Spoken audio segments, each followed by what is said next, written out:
So ngayon, discuss naman natin itong simple interest. So meron tayong objective. At the end of the video, you are expected to define what is simple interest and solve simple interest in real life situations.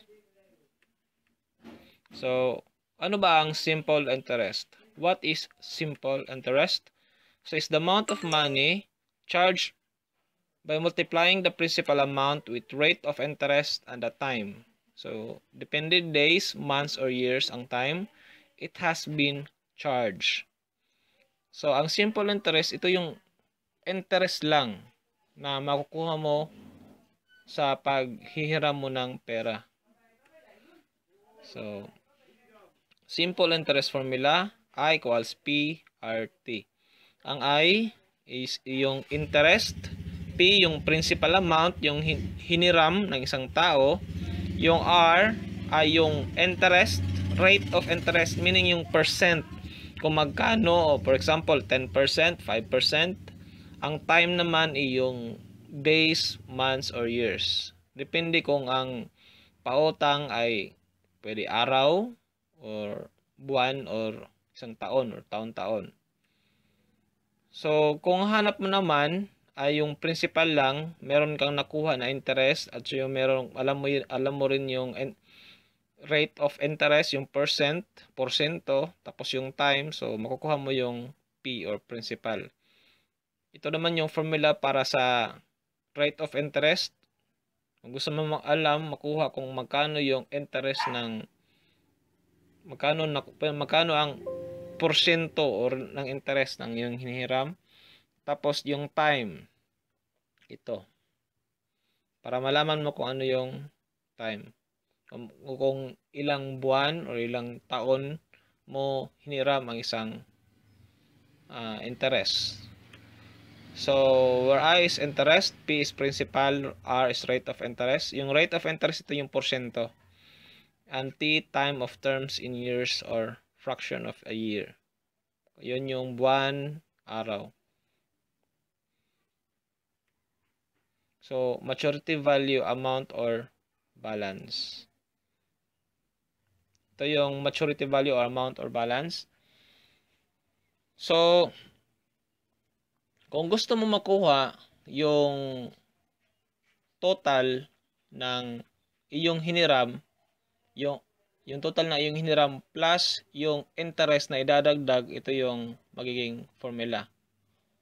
A equals P plus I. Yung I, alam naman natin yung formula ng I. So, I equals PRT. So, pinalitan yung I ng PRT. So, I equals PRT. So, ito na yung magiging principal, yung magiging amount or balance. Kasali na dito yung A. Ito yung A. Kasali na dito yung mga, again, yung balanse at saka yung interest na nakuha mo sa paghiram. So, ito yung magiging formula ng kasali na doon yung balanse. A equals P quantity of 1 plus RT.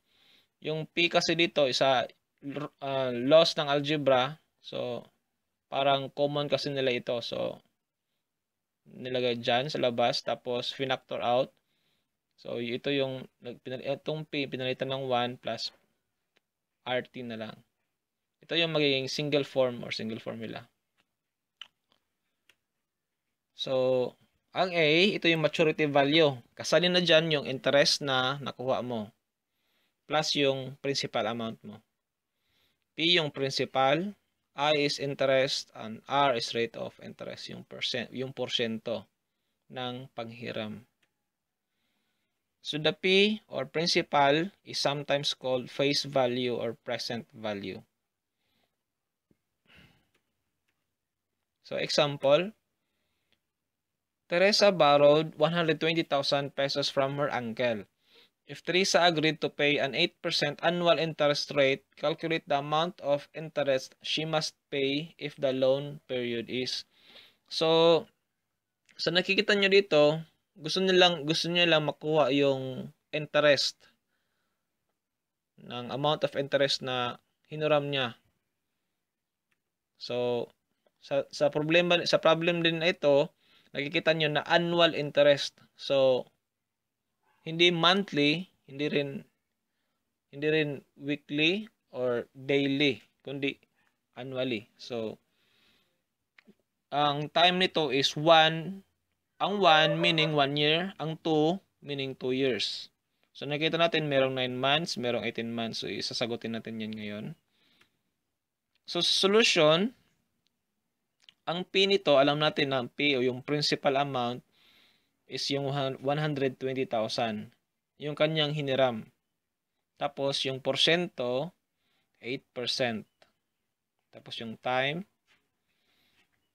ay per year. So, in 1 year, so, gagamitin natin, meron tayong time na 1.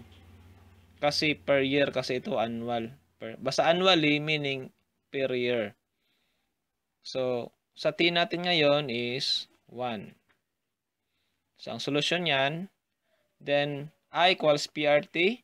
So, yung P natin is 120,000. R is 0.08. By the way, ang equivalent ng 8% ay 0.08 in decimal. Kasi ilagay nyo lang yung point dito. Dalawang beses yung parang movement niya.